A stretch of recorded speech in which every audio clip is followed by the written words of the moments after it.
A Marked Witch, a Supernatural Spy Academy series, summer internship. Spellcaster Spy Academy. Written by Ashley McLeod. Narrated by Ashley Stenner. Chapter 1. The rotting floorboards creaked beneath my feet. Behind me, my trial partner swore softly. I bit back a smirk. Silly Alex. It's not like the demon doesn't know we're coming. We'd been tracking the woman possessed by a monster through Portland, Oregon for an hour. Eventually, she'd led us to a rundown area in the southeast quadrant. It was unclear why the Academy had set this as our Samhain trial. Usually, spies in training took on more diplomatic tasks for trial, but this was what we'd been dealt. So we were rolling with it. A rat scurried out of a hole in the wall, and a shiver tore up my spine. I held my breath as we tiptoed down the long hallway, peeking into each room. What sort of dumbass demon would choose this place over the cute historical craftsmen's or the newly built homes we'd passed on the way here? This questionable choice made me assume we were chasing a Fenner or an Angle, since neither race was particularly bright. "Are you positive that she entered this house?" I asked Alex after I passed yet another empty room. As if in answer, the whine of rusted hinges came from somewhere further down the hall. "It came from the right," Alex whispered. I pressed my body up against the wall.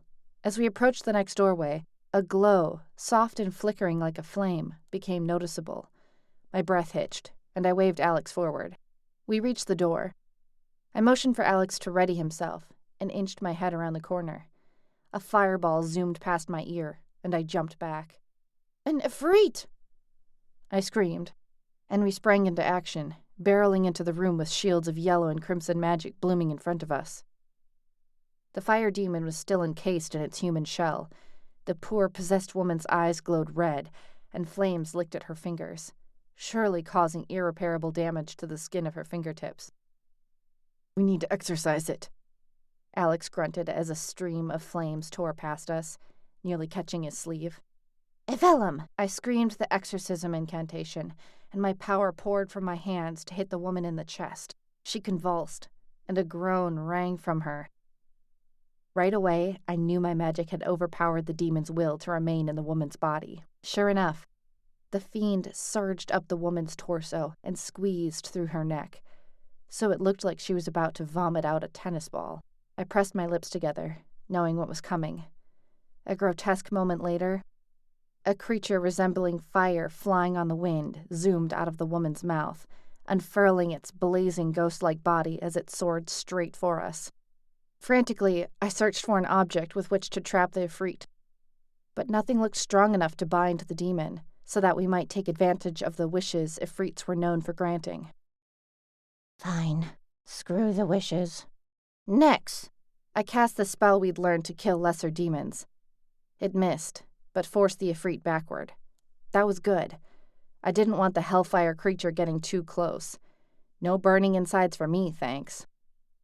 Alex mimicked me, and for a few glorious minutes, we worked like a well-oiled machine, one of us attacking while the other maneuvered themselves into a better position. I was poised to strike, but instead of defending itself, the demon did something I wasn't expecting and rammed straight into Alex. My partner fell to the ground, and his head smacked the wood with an awful crack. Shit. I scrambled toward the door as the demon rushed me next. I couldn't leave Alex here, but I also couldn't expose myself to the fire monster by going to help him either. Once it latched on, which was all too easy for something that did not take a corporeal form, it would possess me. Or I can take him, the Ifrit said, as if reading my mind. I didn't respond, only shot a blaze of yellow magic between the Ifrit and Alex.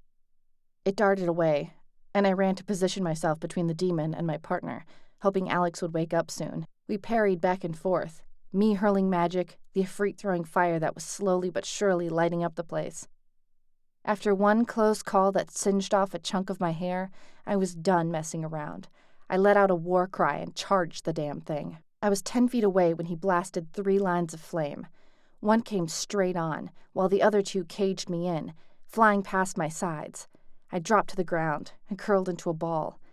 After one perfectly executed forward roll, I leapt into a crouch. "Next!" I screamed the death incantation and shot a beam of magic at the beast. His eye holes widened, but there was no way he was escaping my assault. I hit him dead on, and my power seared through the demon. A high-pitched wail ripped from his mouth as he disintegrated on the spot, leaving only the scent of brimstone behind. I rushed to Alex and shook him. "Alex, are you okay? We did it! We can call the Warpole! The Samhain trial is over!" I glanced around, taking in the pockets of flames that were eating up more ground by the second. "We really should get the heck out of here. This place will be a tinderbox soon." Alex coughed as his eyes fluttered open. "What happened?" "The Efreet knocked you out, but don't worry, I kicked its fiery ass." "Are you okay? Can you stand?" Alex shook his head. "I'm fine." "Don't even say fine, witchling," a voice growled. I froze. "Who the hell is that?" "I already got rid of our demon. The trial should be over." Alex was staring straight behind me, his blue eyes wide. In their reflection, I saw a figure move in the doorway, coming closer. I spun and let out a gasp. With creamy pale skin, long black hair, ruby red lips, and curves that didn't quit, the creature was one of the most lovely beings I'd ever set eyes upon, except for her garnet flashing eyes, which screamed of her demonic nature and freaked me the hell out. "Eva, call the Warpole," Alex whispered. "It's a greater demon." "Succubus," she hissed and twirled a lock of raven hair. "And to clarify, the higher-up demons like myself actually prefer the term generals of hell." "But how did you—" My words trailed off as the succubus lifted both her arms. Manicured nails grew into claws and began dripping a poisonous green substance. "No time for questions, little witchling. Now let's see.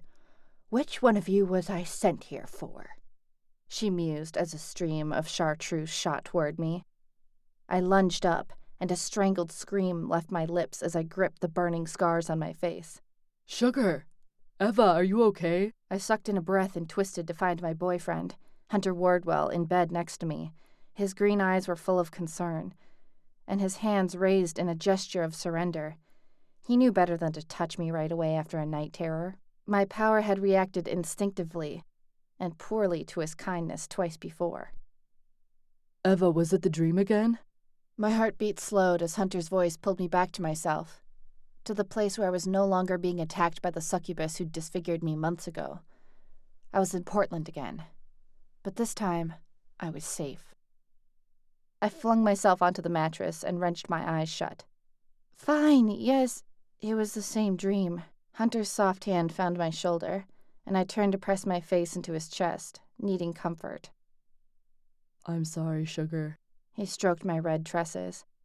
"So sorry this happened to you. I promise I'm searching my mentor's potion books for any remedy that will help you sleep." My heart clenched. My boyfriend was one of the sweetest men I'd ever met. Not only had he chosen to complete his academy-mandated post-first-year internship here because I had come to Portland, but he'd also chosen an internship that could benefit me. Potions.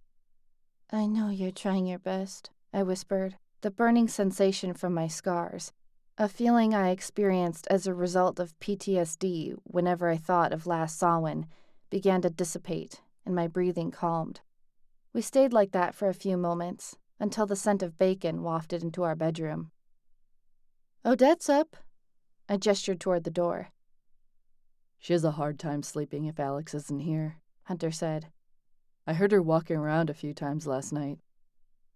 The night before, too. Thank goodness he's coming back Thursday. He calms her. The Beltane trial screwed them both up." I could relate. My best friend and I were strong women, but I had to admit that having Hunter by my side made me feel stronger. I knew Odette felt the same about Alex, perhaps even more so, considering the strange circumstances involving their magical totems. "I feel bad that I never hear her wake up at night," I said. "She might want to talk." "You need all the sleep you can get, especially with how these dreams have been affecting you." Hunter kissed my shoulder. "What time is it anyway?" Hunter glanced at the phone on the nightstand. "Almost 8. My heart rate spiked. I leapt out of bed. "Oh my God, I have to go." But your internship doesn't start until 9, and it's right down the road. Hunter watched me pull on leggings and a tank top. Master Exeter asked me to come early today.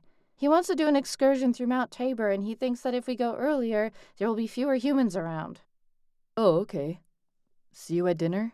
Hunter asked, sitting up in bed, with his blonde hair tousled sexily from sleep and his washboard abs on display. It was almost impossible to leave, but I had to. I settled for pressing my lips to his, savoring his masculine scent as we kissed. Of course, honey bunch. It's my night to cook. I'm making my famous lasagna, so show up hungry. See you later. You know I'm always hungry. He swatted my butt playfully, and with a grin, I rushed out the door. Chapter 2. I dashed inside the bungalow my mentor called home, right outside Mount Tabor, a city park in southeast Portland. Sorry I'm late, Master Exeter. I slept in. Well, isn't that a surprise, Evanora Proctor? My mentor's jovial voice called from the kitchen. I winced. He was right. I'd been late nearly every day of my internship. It was unlike me. But since I'd returned to the city of my attack, my sleep pattern had been awful. Sorry, I replied, unwilling to give details. Of course, he knew about the attack. It felt like half the witching world did. But I kept the night terrors to myself.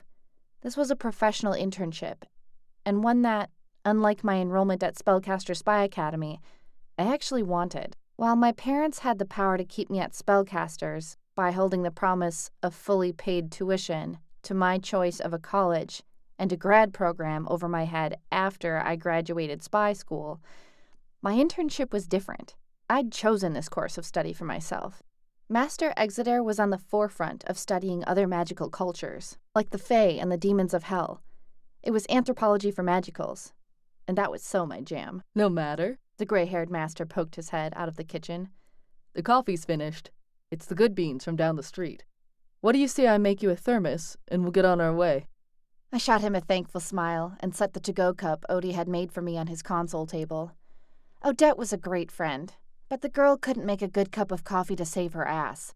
When I joined Master Exeter in the kitchen, he was already pouring the liquid gold into thermoses, so I sat at his table and took a second to take in my mentor's kitchen for the millionth time.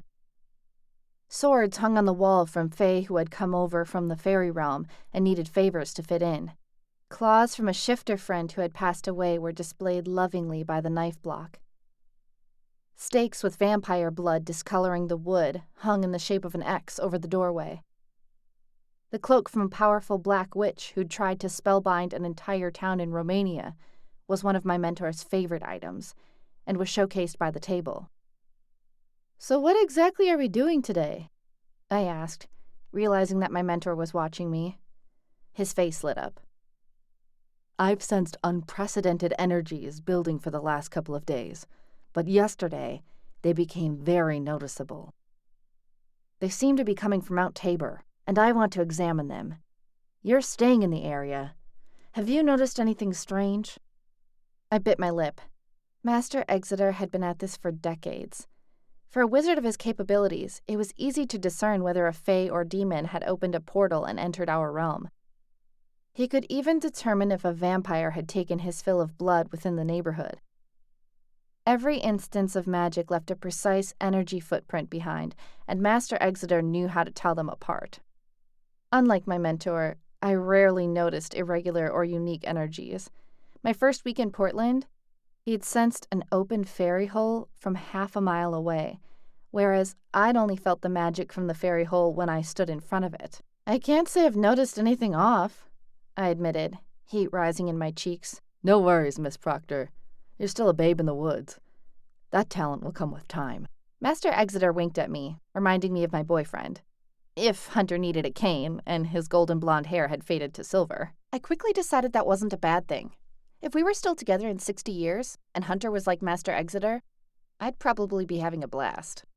Here you are. My mentor handed me a thermos that smelled like heaven. A 2-second pour of cream and 2 sugars in yours. Just how you like it. Now what do you say we go find what's causing the magical disruption?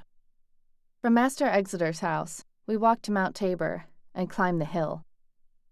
All around us, people jogged by. Tennis players enjoyed the courts. Slackliners walked from tree to tree. Yogis meditated. And Portlanders enjoyed nature. After a 10-minute trek, we reached the public restroom next to a playground, and Master Exeter stopped. The energy is coming from that direction. He pointed right, far from the main trails that led to the top of the hill, which boasted a spectacular view of downtown Portland. Then, arching a bushy gray eyebrow, he pointed the other way. In that direction. Together or separate? I asked. Master Exeter winked conspiratorially. How would I test your skill if we proceeded together? Send up a stream of sparks if you come across something suspicious.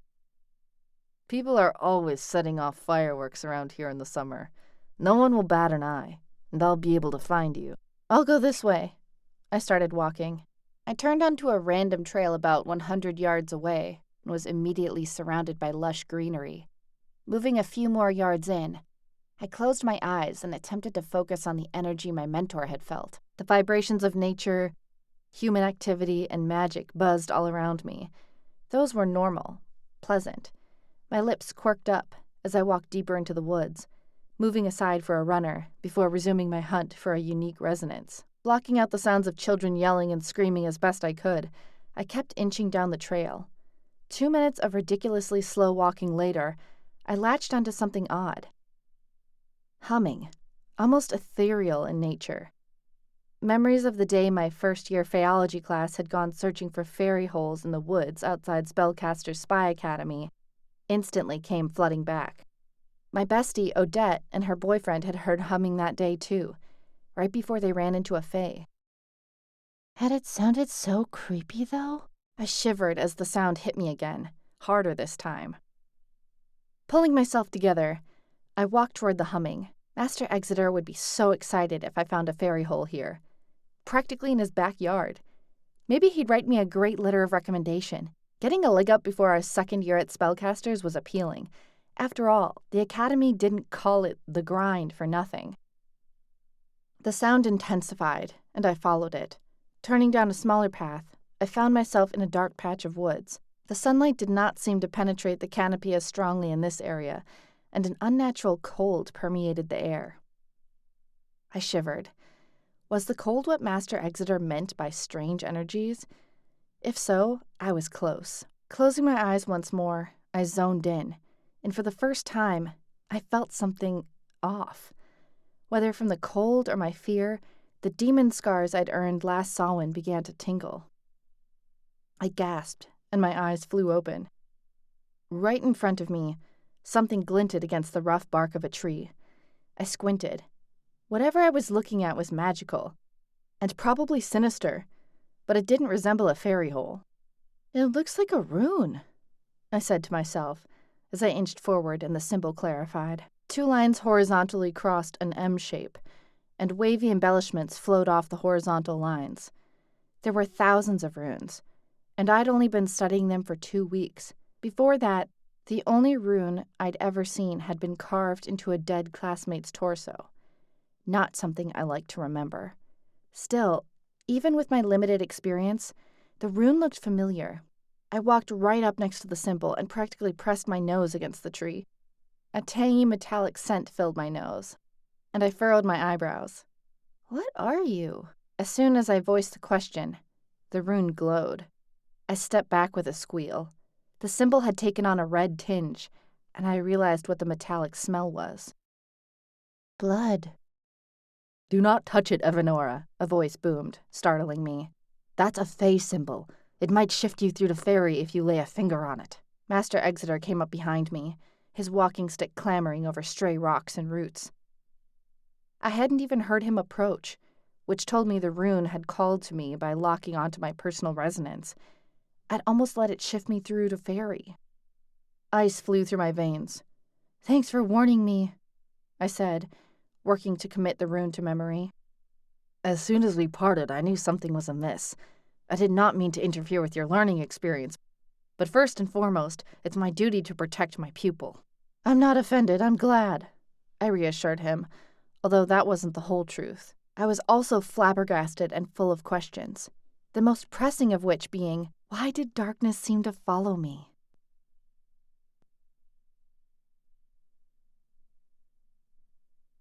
Chapter 3.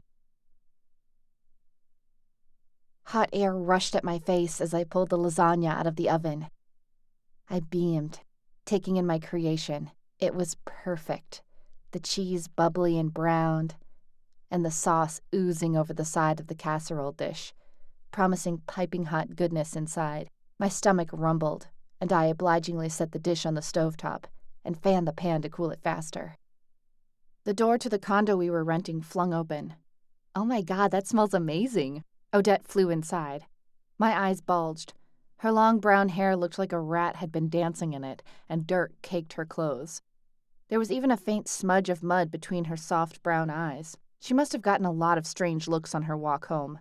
"What the heck happened to you?" Odette set her bag on the floor and rolled her eyes. "I created a warpole, one of my first since Beltane, and I misjudged my exit location and landed in a mud pit outside my mentor's house." She glanced down at her filthy jeans and off-the-shoulder top. "I hope I can get all the stains out." "There's a stain remover in the laundry area. Do you want me to do it?" I offered as I cut tomatoes and threw them on our salads. Odette had grown up with maids, and spellcasters did our washing while we were at the academy. Because of this, I'd never seen her do a single load of laundry and suspected that she didn't know how. "That'd be great, but can you show me how to work the machine? It's about time I learn," Odette said, confirming my belief. She peeked into the living room. "Where's Hunter? He's usually home before me." The second she finished her sentence, the doorknob twisted, and Hunter rushed inside. "Sorry I'm late. Oh, hey, ladies." He ground to a halt, and his green eyes narrowed as he took Odie in with interest. "Looks like someone else had a hectic day." "How about we talk about it over dinner?" I kissed him and gestured to the pan of lasagna. "I'm freaking starving." My friends ran to wash up, and I set the table. The moment they returned, we filled our plates and dug in without saying a word. Silence at the start of our meals had become our routine. Much like spellcasters, our summer internships were a massive drain of energy, but unlike academy courses, we weren't acclimated to them yet. It was only after Odie and I had inhaled almost our entire meal, and Hunter had gone back for seconds, that I felt energized enough to chat. "So, Hunter, you had a day, too? What happened?" What didn't happen? A potion exploded in my face. Luckily, it was meant for your scars, so the worst that will happen is I might peel, and it will make my skin even more radiant. He winked flamboyantly, causing Odette to roll her eyes and me to chuckle. After receiving the reaction he desired, Hunter continued with a grin. The other mishaps weren't so fortunate. Right before lunch, another concoction burned through the bottom of my cauldron. My mentor insisted I scrub the entire floor, which took an hour because his warehouse is massive. Then, to top it all off, Mom called. It seems that Alex's dad said something dumb that she didn't like. Trite shit, really. Odie and I leaned forward simultaneously. "Please don't tell me the Wardwell clans are fighting again." I shook my head. After all their sons had been through during our culling year at Spellcasters, to resume a family feud seemed idiotic.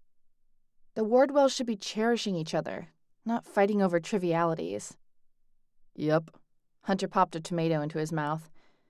She didn't seem too indignant, though, so maybe it will blow over fast. Either way, I told her to get over it. He rolled his emerald green eyes. What about you two? Odette launched into her escapades of the day, and I laughed about her warping mishap and her mentor, who, unlike Master Exeter, was uptight but comical in her own way. Then Odie mentioned that her parents called, and my spine straightened in anticipation of what was coming. "Mom says they're still investigating how demons were linked to our spellcaster trials by talking to old spy friends. But guess what they found out already?" What? Hunter asked. "This last year, a record number of spies went missing. Or at least, their friends think they've disappeared." Odette arched her eyebrows. "No one has heard from the missing people. Like, no one. My parents say that's odd. I guess it's common for spies to tell at least one other person about their missions. You know, just in case." In case something goes wrong. "How many?" I asked. "A dozen that Mom and Dad know about." 2 kids who would have enrolled at our culling year at Spellcasters, had their families not declined the legacy invite, died too. Odette set her fork down and pressed her lips together tightly. My hand landed on hers. You can't blame yourself for any killings that happened. Obviously, you and Alex are a part of this prophecy thingy, but you're not the ones murdering people for... I trailed off because I really didn't understand why kids our age were being killed yet.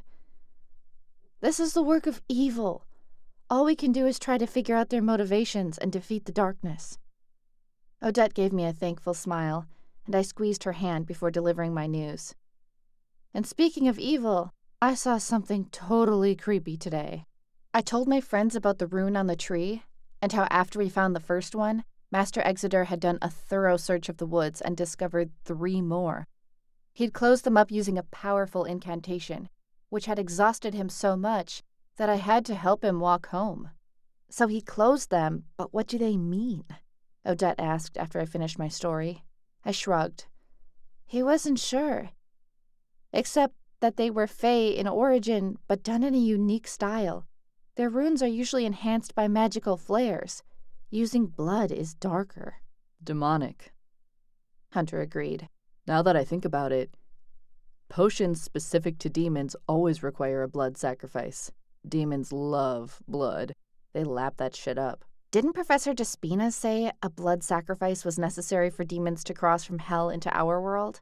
Odette asked, her face tightening with worry. The bigger and badder the demon, the more blood they require, right? Like a royal demon would need way more juice than lesser or greater demons? Hunter leaned forward. That's why the Beltane trial was so astounding.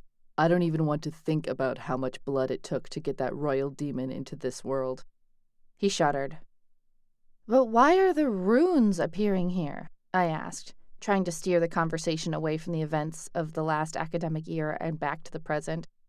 Master Exeter said that fairy holes were common enough in Portland, but he'd only ever read of Fae runes in books, and he'd never heard of a Fae rune that required a blood sacrifice. Hunter and Odette remained silent. I stood to take their plates.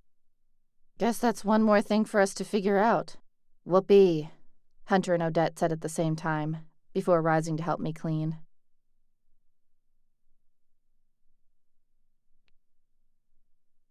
Chapter 4. I slumped against a tree. A short distance away, Master Exeter was tramping through the graveyard, trying to discern where the strange energies he'd felt again just earlier that day had originated from. Normally, I wouldn't still be at my internship at 10 o'clock at night, but my mentor had requested my presence during this outing and promised me the next day off for going the extra mile. It was too good a deal to pass up. Evanora, would you come over here, please? Master Exeter called, and I pushed myself off the tree trunk to go to him. Look at this mark here, he said as I approached. What does it remind you of? I bit my lip. He didn't need help. This was a test. For the past couple days, he had been making sure that runes and symbols and even a few Egyptian hieroglyphics, which he had never mentioned before, were on my radar. I squinted at the scratchings in the tree's bark. It looks kind of similar to what we saw the other day, but very sloppy. And obviously there's no blood. Master Exeter nodded. Very good. Now can you sense its odd energies? They're slightly different from the other day, but similar enough. In answer, I closed my eyes. Searching for errant energies was always easier without visual stimuli. Master Exeter made a soft noise of approval at my use of the tactic he'd taught me. Once again, human vibrations were prevalent. No surprise there. The graveyard was off a busy street close to Mount Tabor. Homes dominated the area, and people walked about at all hours. As always, magic was in the air, and nature's resonance clung to this area too. None of this was strange or of note, so I searched harder. After a minute of searching, a cold chill washed over me, and I shivered. It feels cold again. I shook my head. That's all I can sense, to be honest. Master Exeter shifted, so his back was to me. For the first time, I noticed that one of his hands clenched his walking stick tightly, while the other grasped his totem, a wand I'd never seen him bring on our expeditions. Wands, like all totems, were amplifiers of magic. They enhanced the powers a witch already possessed. If a witch had the good fortune to bond with a totem, it became one of their most precious items. That my mentor had brought his with him tonight spoke volumes. All my senses heightened, and the darkness seemed more black, more menacing. I shuddered as the chill in the air ran across my skin again, raising goosebumps in its wake. Well, feeling chilled is a start. And, Evanora, why would this rune exist in conjunction with the cold sensation you've been experiencing and lack of blood? My mentor's eyes darted from side to side. Something was about to happen. My gaze went back to the tree. A lump formed in my throat as I recalled my conversation with Hunter and Odette about demons loving blood. Either no one has applied it yet, or more likely, it's been used up to bring a demon over from hell. Master Exeter's head jerked with a nod, and reluctantly, I turned my attention from the tree to the large graveyard. That was when I saw it. A hand reaching out from the ground not 20 feet away. I moaned as horrible, traumatic memories flooded my mind, and the cold transformed to a blistering heat that seared across my scars. Master Exeter gripped my wrist. Do you remember your demonic incantations? Yes, I croaked. Good. You will need them. He whipped around and pointed his wand at the tree. A Cluedo. Out of the corner of my eye, I saw the rune close, but a second later, a more violent movement seized my attention. I held back a scream as a corpse, newly buried it seemed, and covered in bits of grass, dragged itself out of the dirt. Master Exeter took a shuffling step forward. The noise caught the corpse's attention, and it turned to face us. Its eyes burned red, and my heart lunged into my throat as images from my spellcaster Samhain trial flashed in my mind, one after the other. Evelum! Master Exeter shouted the exorcism spell and pointed his wand at the possessed corpse. Magic the color of orange sherbet zoomed toward the demon. The creature dove, and before Master Exeter could pivot to deal a second blow, the demon reciprocated with onyx tendrils. The black magic hit my mentor dead in the chest, and Master Exeter toppled over with a groan. No! My heartbeat hit top speed, and despite the feeling that every cell in my body wanted to run away, my training kicked in. I sprinted toward the devil. Evelum! I screamed. This time, the demon didn't move as fast, and my attack struck him on the shoulder. I watched, aghast, as the corpse split in half, and the true beast within appeared. A Fenner, I thought, taking in the shape-shifting demon that, in its natural state, resembled a werewolf, with its long lupine snout and fur. Shit! I can't let it touch me. Fenners were notoriously stupid demons, which partly explained why this dummy had possessed a corpse instead of an oblivious human walking by the cemetery. Lesser brain functions aside, they definitely weren't a class of demon to dismiss. Fenners always left a portion of themselves in those they possessed. For a corpse, that wasn't such a big deal, but if this demon possessed me, a bit of him would hide in my body until I submitted to a full exorcism. It was much more involved than shouting a spell, and I really didn't want to undergo one. The videos we'd viewed on full exorcisms and basics of demonology had disturbed me for days. The long game it is. I threw a shield over my mentor, protecting his body from possession, then pivoted back to face the beast. Sunshine yellow magic flew from my fingertips as we battled, the Fenner's twisting black powers against mine. He was fast, his animal form more agile than the corpse's, and many times I almost landed a blow, only to have him leap out of the way at the last second. I was trying to devise a plan to trap him, but a movement a short distance away distracted me. I shot a glance to the side, and my body clenched up. Another hand poked out from a grave. Shit. Another demon. The Fenner roared, probably realizing he'd soon have backup. Next, I muttered, taking advantage of his distraction and sending a kill shot his way. This time, my magic hit its mark, and the beast exploded. And not a moment too soon, because the second demon wrenched itself out of a grave. This one didn't seem as dazed as the first, and engaged me right away. "Evelum!" I yelled. Once again, the possessed corpse ripped open, and another Fenner stood before me, all snarling teeth and sharp claws. Sweat dripped down my face, and my scars began to sear hotter than ever as two more hands poked out of the ground, their fingers grasping for prey in the moonlight. "Master Exeter, I need you to wake up now." I shot a glance back to find that my mentor was still passed out. "This is freaking bad." I didn't have time to think anymore, for the second Fenner was already upon me. I flung 5 bursts of magic at him at once, the final 3 all being the killing spell. He disintegrated as the last one struck him in the face, and I spun to face the other graves. "Evelum! Evelum!" The hands wriggling out of the dirt fell limp, but that didn't stop the demons from shooting from the dirt like rockets. These were gray and wrinkled with flat, short noses.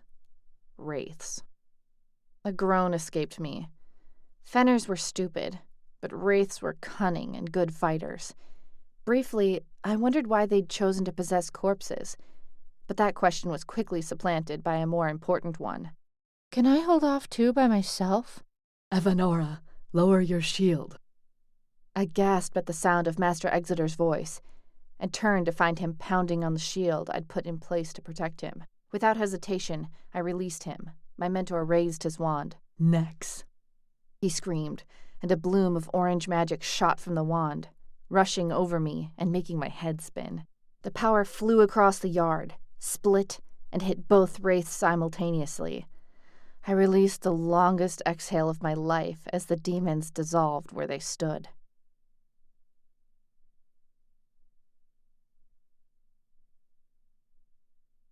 Chapter 5.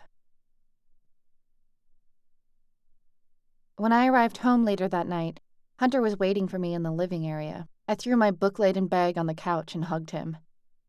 What's up, sugar? Hunter asked, smoothing down my wild red hair. "Just another weird occurrence." I leaned into his chest, feeding off his strength as he wrapped his arms around me. "Master Exeter took us to a graveyard because he felt the same energies that had been present in Tabor. But this time, something actually happened."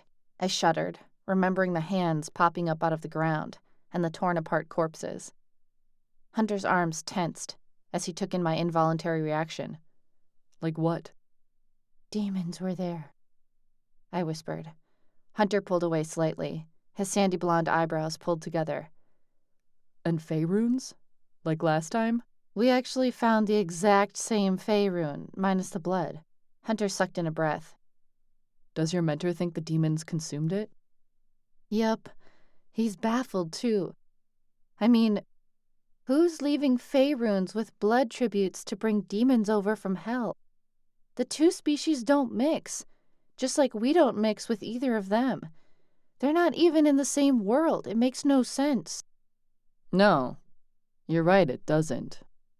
A shrill squeal came from Odette's room, and I cocked my head. What's she doing? Hunter rolled his eyes. Alex came back early. His mentor had business in BC. He graciously told Alex that as long as he did all 15 items of homework he'd assigned, Alex could consider the free day a personal gift. I snorted. How kind. I'd only met Alex's healing mentor, Tiberius Thorn, twice before, but that definitely sounded like something he would say. Many celebrated Thorn as an unrivaled healer, and the guy knew it, although even Thorn hadn't been able to erase my stubborn-as-hell demon scars. "When did Alex get here?" He arrived on the train at 7, Hunter said. The 3 of us went out to dinner because it was Odie's night to cook. I got you something. It's in the fridge. I chuckled. My best friend loved the idea of cooking and playing with recipes, but she was still new to it and not a whiz in the kitchen. "So Alex will be hanging here tomorrow?" Hunter nodded. "Cool, I have the day off too. But Master Exeter still gave me a crap load of books to study. I need to look for the Fey rune we've been seeing all over the place. I wonder if Alex would know where to start. He's good at research." Hunter barked out a laugh. Yeah, my cuz is that kind of nerd. His eyes lit up. Sugar, I forgot I have something to give you. He dashed into our room and came back a second later with something resembling a laundry detergent packet clenched in each of his hands. Are you telling me to wash my clothes? Because you try staying clean when demons burst out of graves and come after you. I stared down at the packets, wondering if I should be offended or not. No. Hunter kissed my cheek. This is a clever, neutral package my mentor has devised for potions. That way they travel easier. These little babies are remedies. The blue one is for your scarring, and the other is to help you sleep. Just poke a hole in the packet and you can squeeze some out. My heart swelled. Hunter was the most thoughtful guy I'd ever met. Thanks, honey bunch. I stood on tiptoe and kissed him. After tonight's events, I definitely want to try it.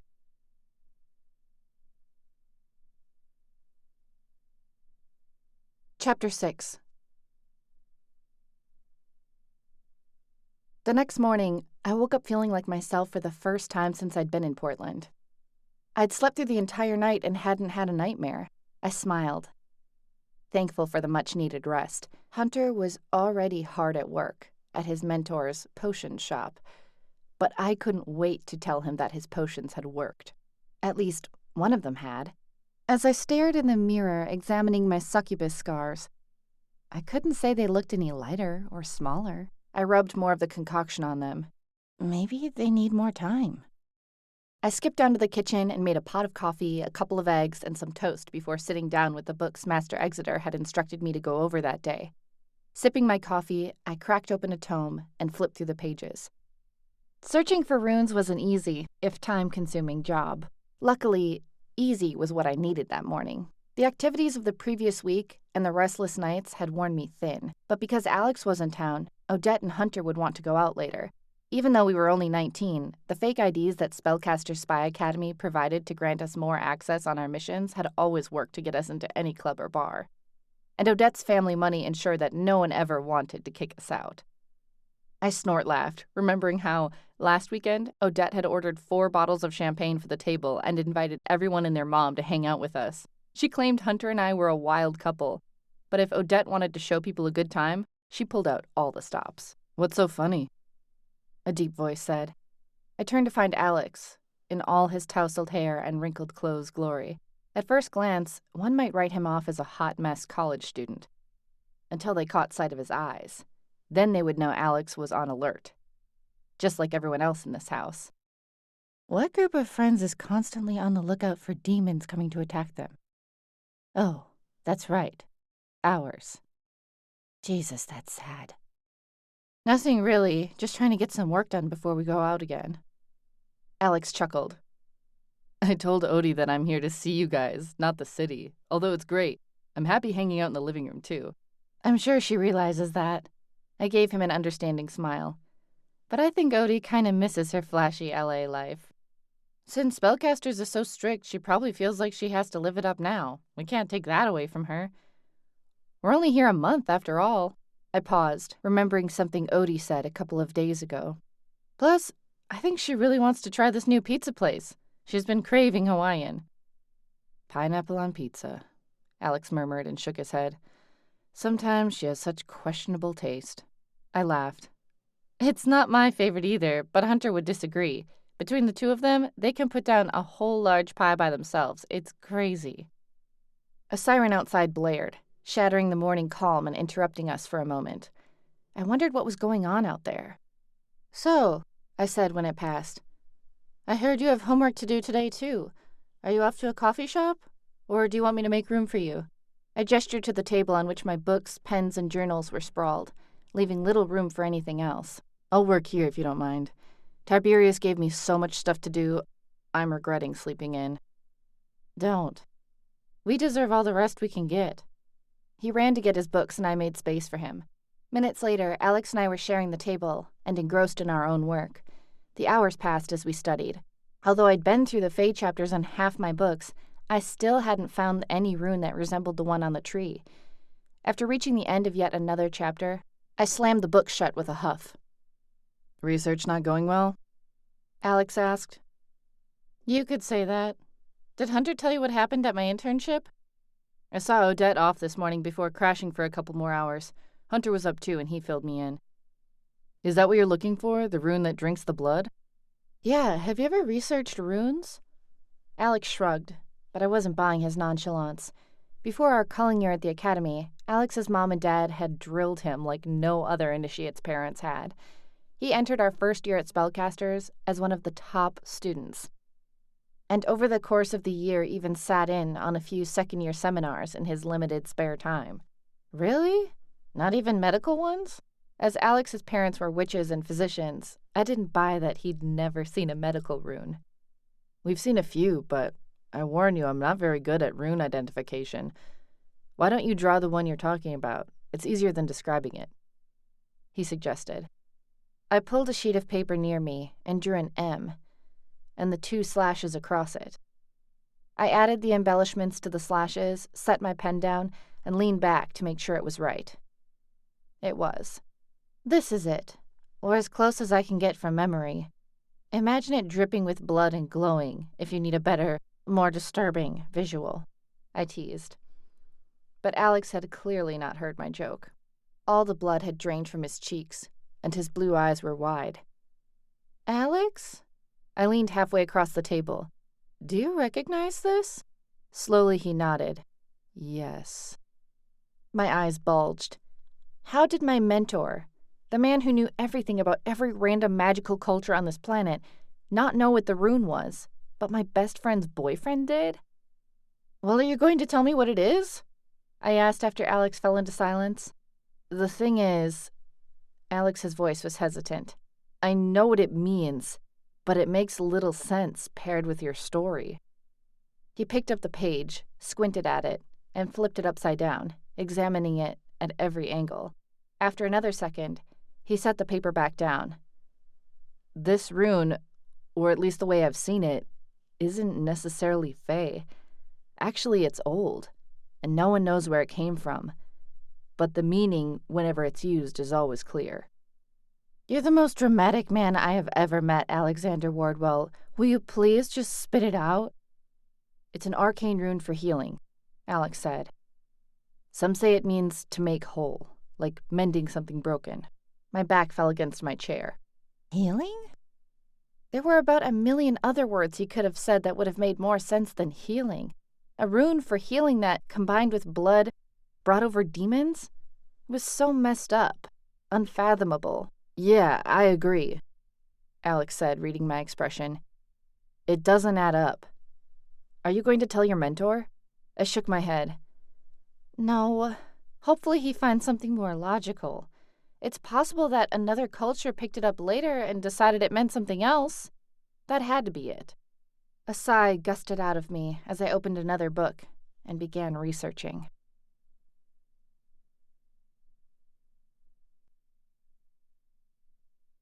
Chapter 7. Even after my friends arrived home from their internships, I still had not found a solution or any clue as to what the rune meant. Relieved that I had a distraction, I pushed all the research and confusion from my mind as we hit the town. Once again, Odette insisted on taking us out for dinner before drinks. She'd even made reservations at a swanky spot atop one of the tallest buildings in downtown Portland. The food was delicious, and the view of the eastern half of the city was unrivaled. After dessert, Hunter proposed we go down to 2nd Avenue to check out new bars. We usually hung out in the Pearl or Inner Southeast, so I was game to try something different. We were walking down the sidewalk, happily taking in the night, when someone hobbled out of an alley up ahead. They looked scary, drunk and rough, so we paused, letting them get further ahead. So Eva, Odette said as the man walked away, have you put more consideration into regular college? I took a deep breath. My best friend wanted me to join the Paranormal Intelligence Agency after we graduated from Spellcasters, but my dream had always been to continue school and become an archaeologist. The summer internship with Master Exeter had been an interesting sweet spot between both worlds, but it had also definitely gotten Odette's hopes up that I'd chosen the spy route. Although I hadn't admitted it to anyone, I had begun to entertain the idea of a career in espionage alongside Hunter, Alex, and Odie, but I wasn't ready to make that choice just yet. I think about it a lot, I said, trying to be diplomatic. But I'm not convinced yet. Odette's face fell, and Alex slithered his arm around her shoulders. Well, we still have 2 years at the academy. A lot can change in that amount of time. That guy went around the corner, Hunter said. Let's get moving. 2 blocks later, we were on 2nd Avenue, and we went into the first bar we came across. It was a local watering hole, rumored to have entrances to the tunnels running below Portland. I'd heard that groups toured parts of the tunnels, although the whole system was too vast and sketchy to travel unless you were a professional. "Hey," I said, inspired by the bar's name. "What do you guys think about doing one of those tunnel tours this weekend? It would be something different. They might even have a ghost one." None of us knew how to spirit walk or talk yet. That was a 3rd-year class at Spellcasters, but the idea intrigued me. I was fascinated by the notion of learning from ghosts. The boys nodded, and Odette shrugged. "I'm game." She snuggled deeper into Alex's shoulder. "Cool. I'll look up reservations tomorrow morning." Time ticked by, and we shared drink after drink. A haze eventually came over me, and I realized I needed to slow down. "Does anyone else want water?" I asked. Everyone did, so I went to get it. I was filling the first glass when every muscle in my body stiffened. It was faint, probably muddled by all the human vibrations in the bar, but a familiar cold sensation was creeping over me. Setting the glass down, I ran back to the table and nearly knocked over everyone's drink glasses as I skid to a stop in front of it. Hunter stood at my approach. What's wrong, Sugar? His green eyes were full of apprehension. "Did you guys sense something off? Weird energies?" Just because I couldn't exactly feel what Master Exeter could discern didn't mean my friends were inept. We're kind of tipsy, so no," Alex said, his tone light and teasing. "Is the beer getting the better of you?" I slammed my hands down onto the table. Both guys jumped, and Odette's eyes opened wide. "I don't think she's kidding." Odette closed her eyes. The guys followed suit, trying their best to tune in, despite their inebriated state. It took a full 30 seconds, but Odette's eyes popped open first. "There's something. It's dark and different. Muddy." My heart rate sped up. "We need to get out of here," I responded. "Outside. Maybe we can get a better read." We paid our tab and emerged on the sidewalk. Fresh air filled my lungs and helped clear my mind. "They're here too," Odette said, her brown eyes taking in everything, from the people walking by to the ravens flying above and cars driving on the road. "I can't pinpoint where they're coming from, though." "I think you're feeling the same thing Master Exeter did before we found the runes." The image of a fenner coming at me flashed in my mind, and predictably, my scar tingled and grew hot, dimming the chill of the energies I sensed. "All I feel is cold." But he always insinuated they felt different. Odd. To him. Still, maybe I can work with that. I'll close my eyes and try to find where it's coming from. "Let me help." Odette extended her hand to Alex. "You guide me." We must have looked ridiculous, Odette and I, being led around like 2 blind mice by our boyfriends. Luckily, it didn't last for long, because Odette stopped dead in her tracks about 3 blocks later. Hunter guided me to a halt, and I opened my eyes in time to see Odette's gaze turn to me. "My demon mark is burning," she said. I gasped and looked down at her ankle, where a royal demon had touched her. Did it just start? Briefly, I questioned if hers was acting like mine. But no, our scars originated from different classes of demons, and Odette's was probably much more sensitive. Ghost sensations from being in the same city as my first attack definitely seemed a more likely explanation for the tingling and warming of my scars. Odette shook her head. "I'm not sure. I was paying more attention to my surroundings before, but then I got a sharp stab of pain. Like being tossed in the ocean after sitting in a sauna. The energies are definitely demonic. And everywhere. But nowhere that we can see." Hunter stiffened at my side. "Sugar, didn't you say that those tunnels run all throughout Portland?" My mouth fell open. Hunter was right. The reason we were feeling vibrations everywhere, and all at the same intensity, wasn't because demons were everywhere, but because they were below us.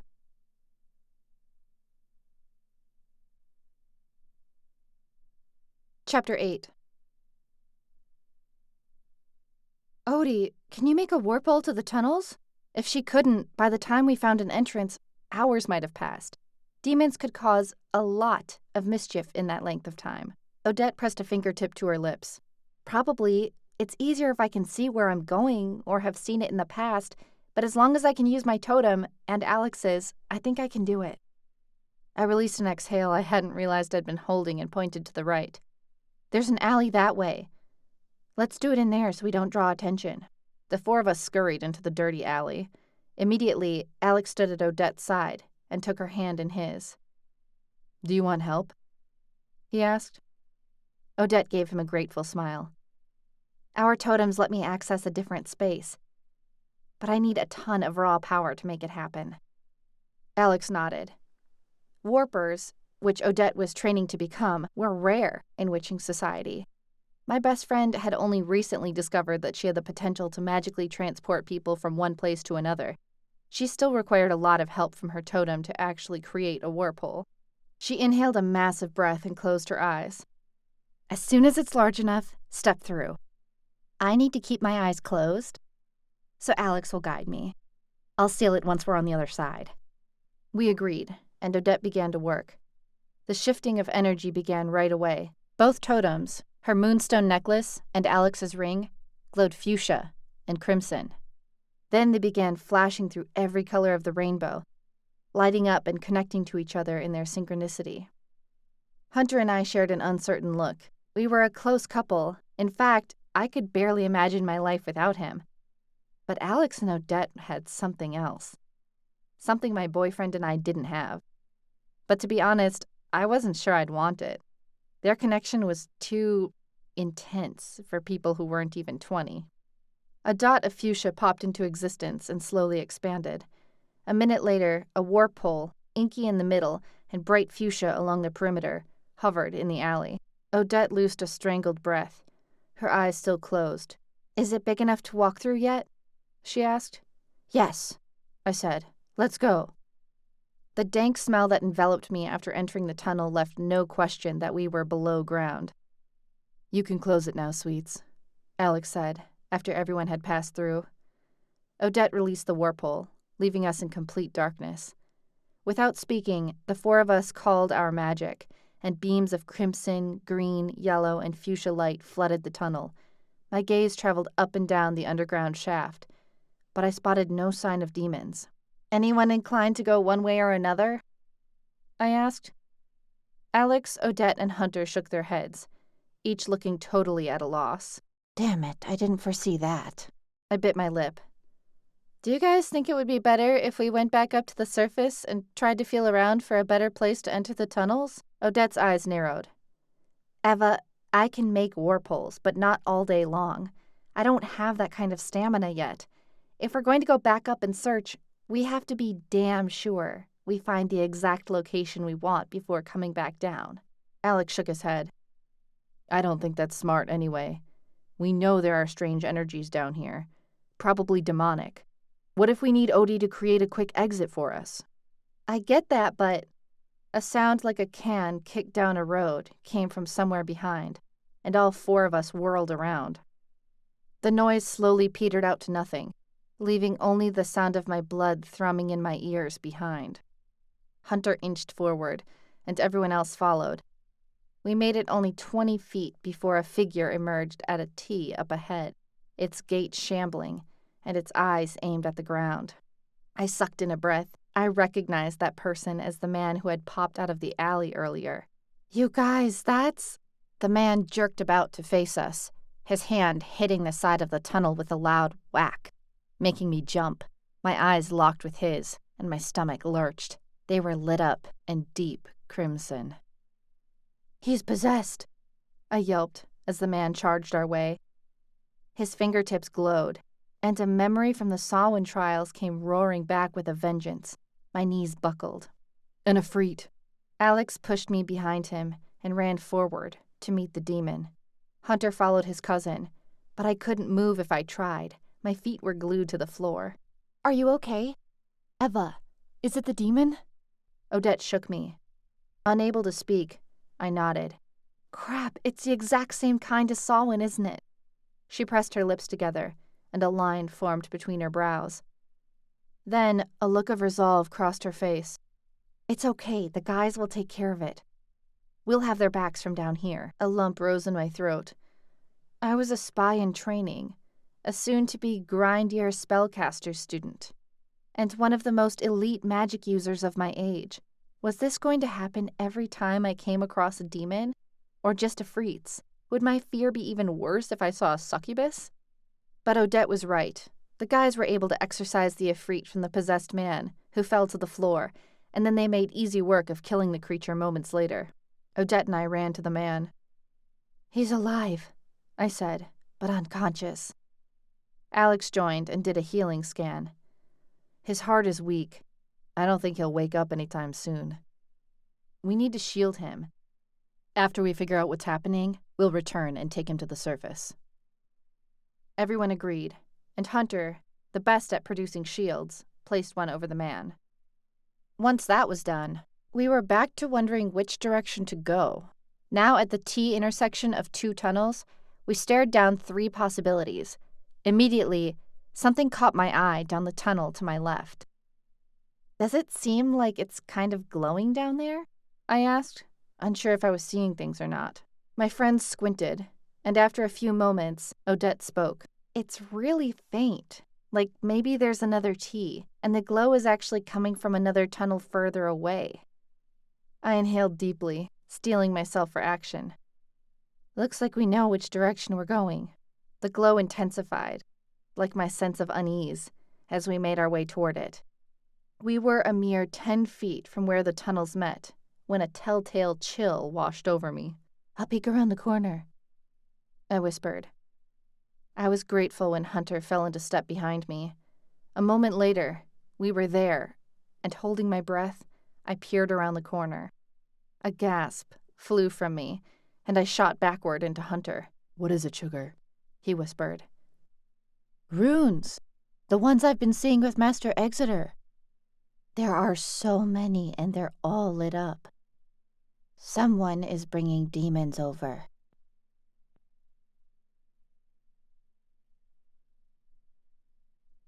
Chapter 9.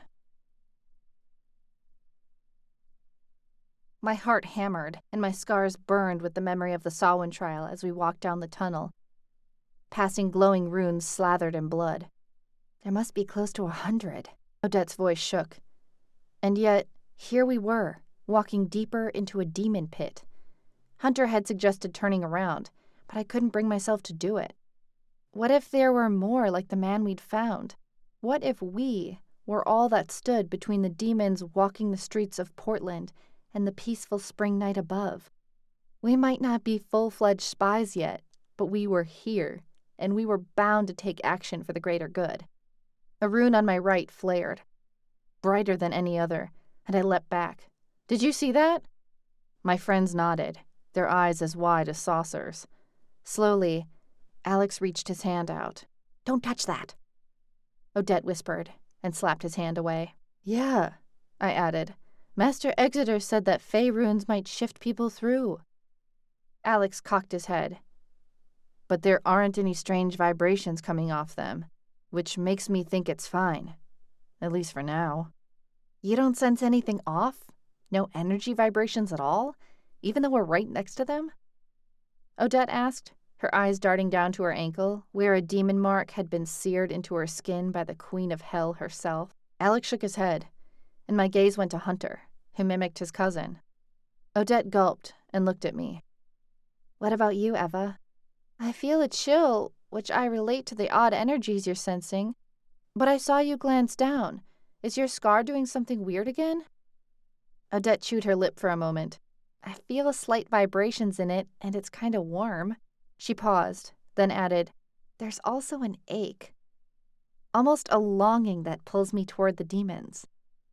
Color rose in her cheeks at the admission. My hand strayed to my scars as a wave of relief flowed through me. I wasn't experiencing anything like that. When I felt the energies, I became cold. And my scars only grew hot when I experienced flashbacks from Samhain. Thank goodness. Being pulled toward demons would be terrible. Odette caught the gesture. I know you think your scars burn or tingle from PTSD, but what if it's not from that? Her eyes searched my face. They said the succubus who attacked you was strong. What if your scars are acting like my mark, but less potent and powerful? I shook my head. I hate to say it, Odie, but I think your mark is in a different category. Mine's all psychological. That's the only reasonable answer. Odette's lips pressed together. But only 2 people have been demon-touched by royal demons before me, and we don't have much more to go on with greater demons. Why can't the marks they leave behind act similarly? The rarity of demon scars was undeniable, and a major reason why my face was still disfigured. There weren't enough documented cases for the healers to go on, but as much as I loved Odette, I simply couldn't believe my injury was as scary as hers. The tingles, pain, and hot flashes were all in my head. A side effect of being back in Portland and dealing with the demons for the first time since the Samhain trial. I get that you don't want to go through this alone, Odie, but... My mouth slammed shut as a rune next to Hunter's shoulder seared bright red, and a hand shot out of it. Hunter! I ripped my boyfriend away from the stone right before a burst of black smoke flew from the wall, its tendrils outstretched like fingers. 10 more runes lit up, and non-corporeal demons whooshed out before I could even take another breath. Run! I screamed. Everyone flew into motion, stampeding down the tunnel between more glowing runes, toward the light we'd spotted. Prepare to fight, Alex screamed. The distance shortened, and the glowing light ahead intensified. Behind me, the guys shot off exorcism and killing spells.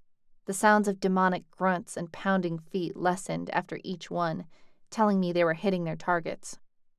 That was a massive relief, because as we approached a blind corner, my gut told me we were about to run into even more trouble.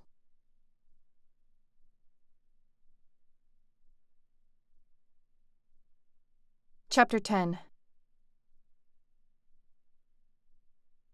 We swung around the corner, and my heels dug into the ground as I flung my arms out to stop my friends. The blind corner led to an open space, kind of like a cavern. From where we stood, a rock jutted out from the side, barely hiding us. My lips trembled as I took in a number of humans lumbering around in the cavern. Some feasted on rats, others fought with other possessed people, but the vast majority were sitting on the damp ground, twitching and moaning, no doubt uncomfortable with the demon living inside them. Many appeared homeless, although I spotted a couple who looked like soccer moms. There were at least 20 humans in the cavernous chamber, and 4 of us.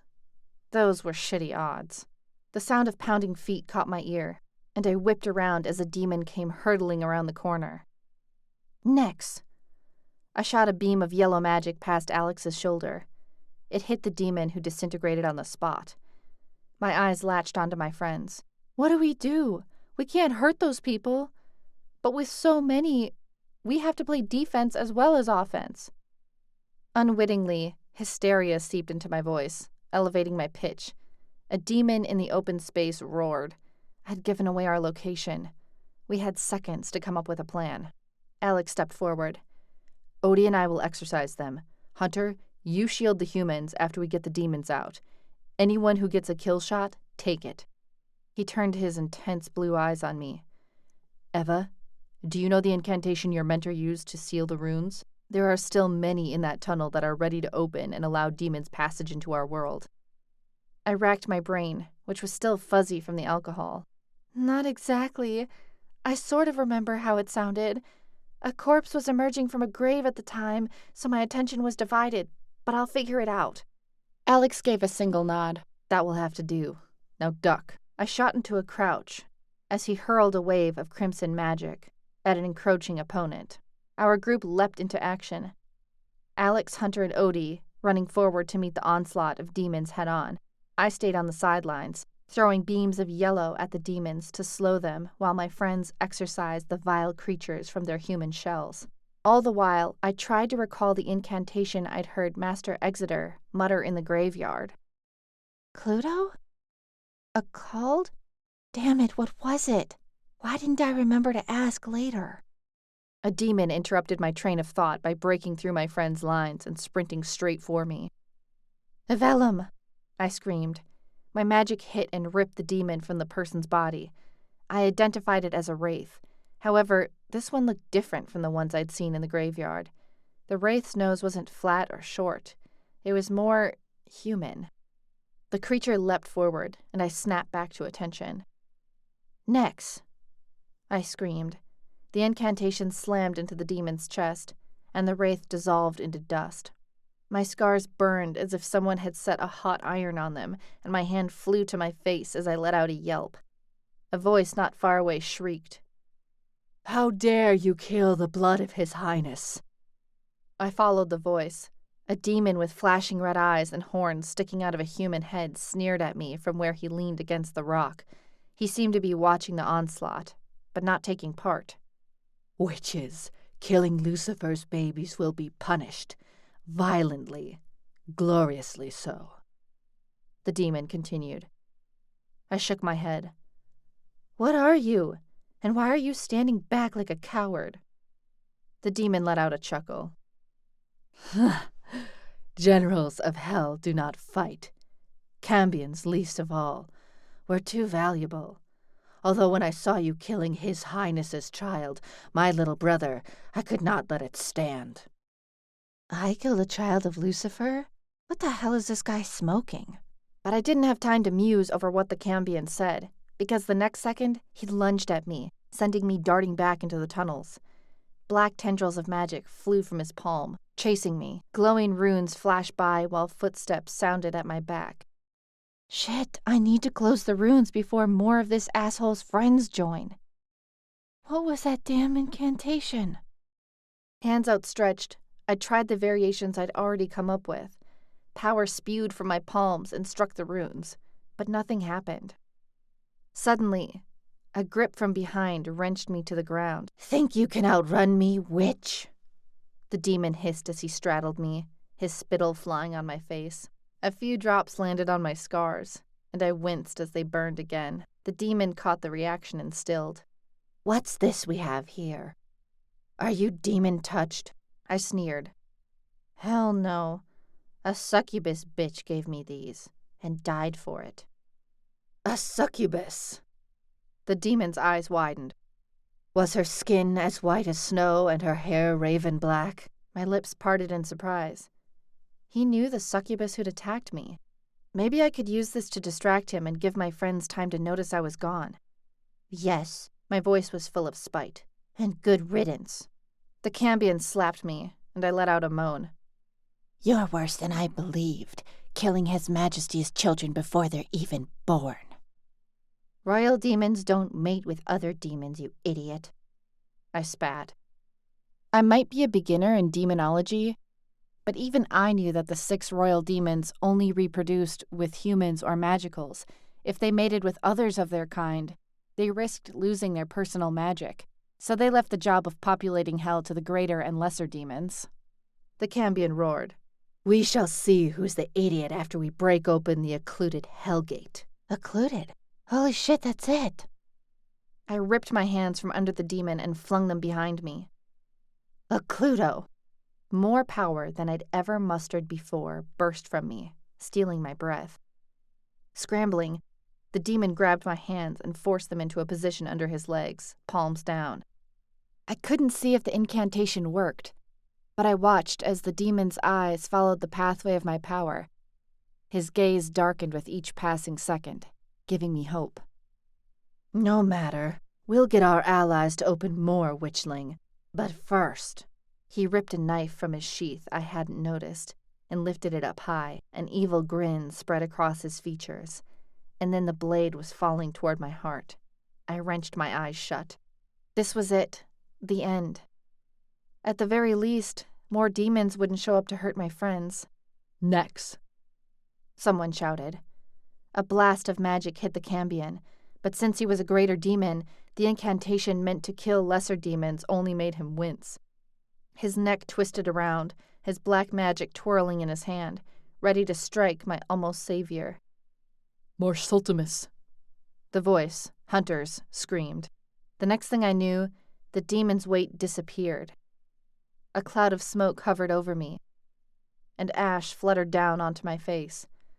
A sob wrenched up my throat. There were footsteps, and then Hunter was there, pulling me off the ground. Sugar, did he hurt you? Tears threatened to spill from my eyes. I'm fine, I blubbered. How did you know that spell? In our initiate year at Spellcasters, we'd learned curses to kill lesser demons, but not the greater or royal classes. Those required sacred incantations, reserved for witches who had proven they could handle them, not for initiates. Hunter certainly hadn't known that incantation a couple weeks ago. Alex. His parents broke the law and taught him.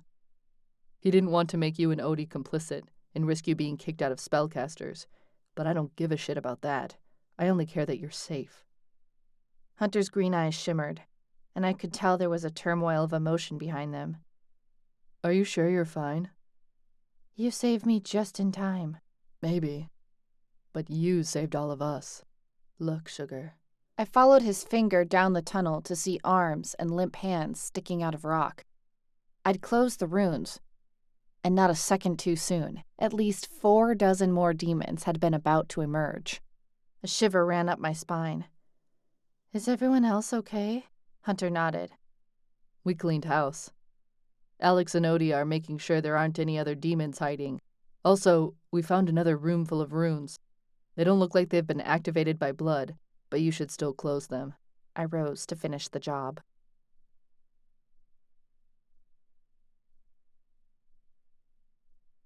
Chapter 11. Blessed fresh air filled my lungs as we emerged out of the warp hole onto the street. We need to call our mentors. Hunter grasped my hand protectively. Odette nodded. Good idea. They'll have local connections, and the covens can decide what to do with the unconscious humans we left down there. We should call our parents, too, so they can tell their contacts what happened. Everyone pulled out their phones and began making calls. I dialed Master Exeter's number first. He answered on the second ring. I filled him in, my words spilling from me in a rush. Evanora, my mentor said after I'd finished. You know what you 4 did was extremely dangerous, right? Yeah. The line fell silent for the space of 3 breaths before he sighed. I'll be there in 20 minutes. Don't leave. Master Exeter arrived, along with 12 other local witches. We gave them the rundown. And one, who knew of an entrance to a tunnel, led an expedition underground. To my surprise, my mentor stayed at my side. After the other Portland witches left, he turned to me. How did you find them? I thought you couldn't sense the energetic vibrations that I described. Did something change? I pointed to the markings on my face. Every time we were near the energies, or you told me we were, I would get cold. Then, when we came into contact with the demons, my scars would burn. I didn't think the scars were a link, only a reaction from my trials. But I met a Cambion in the tunnel who changed my mind. Plus, Odie helped. I shot a glance at my best friend. I'd already told her what the greater demon had said. She inclined her head. A go-ahead to reveal information about her. My friend Odette was demon-touched by a royal demon a few weeks ago, and now I fear I might actually be demon-touched too. Master Exeter's bushy eyebrows rose. But you said a greater demon attacked you. The curse that the demon-touched experience has only ever been noted by those touched by royal demons. Well, in the limited cases we have to go on. But you said a greater demon attacked you. The curse that the demon-touched experience has only ever been noted by those touched by royal demons. Well, in the limited cases we have to go on. 2 cases. That's how many there were before Odette was afflicted. If my suspicion was right, that number had doubled this year. I suspect that things are changing in hell. The Cambion mentioned that Lucifer was procreating and that I'd killed a child of his blood. I think the succubus who threw acid at me was pregnant with his child, so... Master Exeter gripped my wrist. When her acid seeped into your blood, so too did a bit of Lucifer. He shook his head, astounded. That must be why your scars are resistant to any healing aid. We have to research more. Someone cleared their throat, and we turned to find Alex. Sorry to interrupt. Alex stepped forward. But I was wondering if I could ask you something, Master Exeter? My mentor nodded. Eva was studying that rune you two found. I'm undergoing a healing apprenticeship right now and recognized it as a healing rune, but that doesn't seem to fit. Have you come up with anything in the meantime? Master Exeter's face lit up for the first time since he'd arrived. Ah, yes.